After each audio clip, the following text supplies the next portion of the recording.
ও দুনিয়ার বান্দাবান্দি, তোদের হেদায়েতের জন্য আমি আল্লাহ তোদেরকে বড় দয়া মায়া করে বানাচ্ছি। তোদেরকে আমি পৃথিবীর দামি মাটি দ্বারা বানাচ্ছি। তোদের চেহারাটা আমি আল্লাহ তাআলা নিজ হাতে বানিয়েছি। লাকাদ খালাকনাল ইনসানা ফি আহসানি তাকওয়িম। পৃথিবীতে যত মাখলুকাত আমি আল্লাহ সৃষ্টি করেছি, তোদের চেয়ে সুন্দর অবয়ব দামি কোনো মাখলুকাত আমি আল্লাহ সৃষ্টি করি নাই। কথা বলেন ঠিক কিনা? এত সুন্দর অবয়ব দিয়ে তোকে সৃষ্টি করলাম, তোর জন্য আমি জান্নাত বরাদ্দ করেছি, তোর জন্য জান্নাতুল ফেরদাউস আমি নির্মাণ করেছি, তোর জন্য, তোর হেদায়েতের জন্য, তুই যাতে জান্নাতি হস তোর জন্য আমি আল্লাহ কোরআন নাজিল করেছি। তোর হেদায়েতের জন্য আমি আখিরি পয়গম্বর, যুগে যুগে পয়গম্বর প্রেরণ করেছি। তোর জন্য সর্বকালের সর্বযুগের সর্বশ্রেষ্ঠ মহামানব নবী মুহাম্মদুর রাসূলুল্লাহ সাল্লাল্লাহু আলাইহি ওয়াসাল্লামকে এই কোরআনুল কারীম দিয়ে তোর কাছে প্রেরণ করেছি। ওই আমার নবী, ওই আমার নবীর ওয়ারিসগণ যারা দিন বুঝে তারা তোর কাছে জাহান্নাম থেকে কিভাবে বাঁচতে পারবে সেজন্য তোর কাছে দাওয়াত নিয়ে গেছে। ভাই, নামাজে আসো, নামাজের সময় হয়ে গেছে, ভালো কাজ করো, গুনাহ ছেড়ে দাও, অন্যায় বিচার জেলে দাও, জুলুম ছেড়ে দাও, এই কথাগুলা বলার জন্য তোর কাছে গিয়েছে। আর তুই তার থেকে মুখ ফিরিয়ে নিয়েছিস। আল্লাহ বলেন, ওমান আ'রাদা আন যিকরি ফাইন্না লাহু মাঈশাতান দানকা। তোর কাছে আমি আল্লাহর পরিচয়ের দাওয়াত দিয়ে গিয়েছিল, তোর কাছে আমার নবীর রিসালাতের দাওয়াত দিয়ে গিয়েছিল, তোর কাছে আমার কোরআনের দাওয়াত দিয়ে গিয়েছিল, আর তুই ওই কোরআন থেকে আমার দিন থেকে মুখ ফিরিয়ে নিয়েছিস। জানোস কি তোর অবস্থা কেমন হবে? তুই আমার থেকে মুখ ফিরিয়ে নেওয়ার কারণে, আমার দিন থেকে মুখ ফিরিয়ে নেওয়ার কারণে, আমার কোরআন থেকে মুখ ফিরিয়ে নেওয়ার কারণে, আমার মসজিদ, আমি আল্লাহর ঘর থেকে মুখ ফিরিয়ে নেওয়ার কারণে তোর অবস্থাটা কেমন হবে জানিস? কেমন হবে জানিস? ফাইন্না লাহু মাঈশাতান দানকা। আমি তোর জীবনটাকে একটা সংকীর্ণময় করে দিব। তুই যতই টাকা পয়সার মালিক হস, তুই যতই জনবলের মালিক হস, তুই যতই কোটিপতি হস, ইন্ডাস্ট্রির মালিক হস, তোর জীবনে আমি একটা অশান্তি ঢেলে দিব।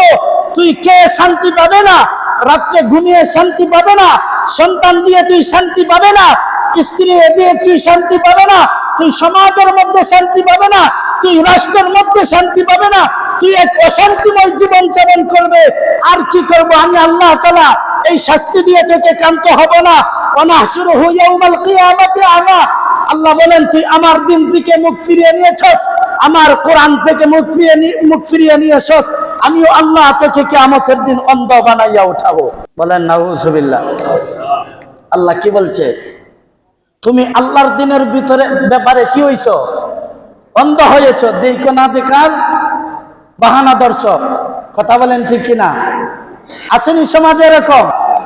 তো আল্লাহ বলেন, তুমি যখন আমার হেদায়েত থেকে, আমি চাই তোমাকে হেদায়েত দিতে, সেই হেদায়েতের জন্য আমি যুগে যুগে পয়গম্বর প্রেরণ করেছি, আমি নবী প্রেরণ করেছি, উলামায়ে কেরাম নবীর ওয়ারিসরা প্রেরণ করেছি, মসজিদের মুয়াজ্জিন 5 ওয়াক্ত মাইকের মধ্যে তোমাকে ডাকে আসো, ইমাম সাহেব জুমার দিন পায়ে হাতে ধরে তোমাদেরকে বলে দিনের পথে আসো, আর তুমি আমি আল্লাহকে ভুলে গিয়েছো, আমার থেকে মুখ ফিরিয়ে নিয়েছো। ওয়ানাহশুরুহু ইয়াউমাল কিয়ামাতি আমা। আমি বাস্তবিক কিয়ামতের দিন তোমাকে অন্ধ বানাইয়া উঠাবো। নাউজুবিল্লাহ।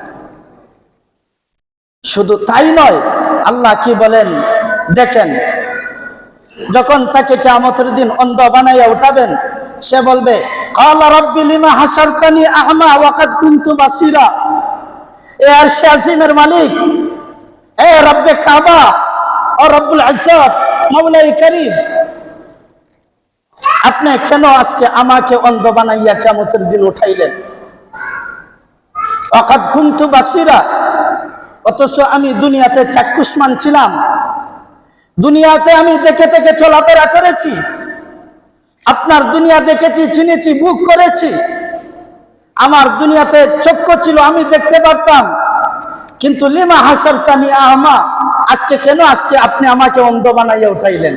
আল্লাহ বলবেন, তোকে এই জন্য আমি অন্ধ বানাইয়া উঠাইলাম, এত মহব্বত করে তোর কাছে আমি লোক পাঠাইছি, তোর হেদায়েতের জন্য আমি নবী পাঠিয়েছি, তোর হেদায়েতের জন্য আমি কোরআন পাঠিয়েছি, তুই আমার ব্যাপারে অন্ধ ছিলে, আজকে তুই কাসাবাত আইদিন নাস, তোর কামাই করা ফল আজকে তুই বুক কর, তোর কামাই করা ফল আজকে তুই বুক কর। আল্লাহ বলবেন কালা কাযালিকা আতাতকা আয়াতুনা ফানাসিতাহা, তোরে আজকে এই জন্য অন্ধ বানাইয়া উঠাইলাম, তোর কাছে যখন আমার দিনের দাওয়াত নিয়ে যাওয়া হইতো তুই তখন আমার ওই দিনের দাওয়াতকে বুইলা থাকতে, দেখো না দেখার বাহানা ধরতে, শুইনো না শোনার বাহানা ধরতে। ওয়াকাযালিকাল ইয়াউমা তুনসা, তুই আমি আল্লাহকে দুনিয়াতে ভুলে গিয়েছিলে, এই জন্য আজকে আমি আল্লাহ তোকে অন্ধ বানাইয়া উঠাইয়া আমি তোকে বইলা গেছি। নাউজুবিল্লাহ।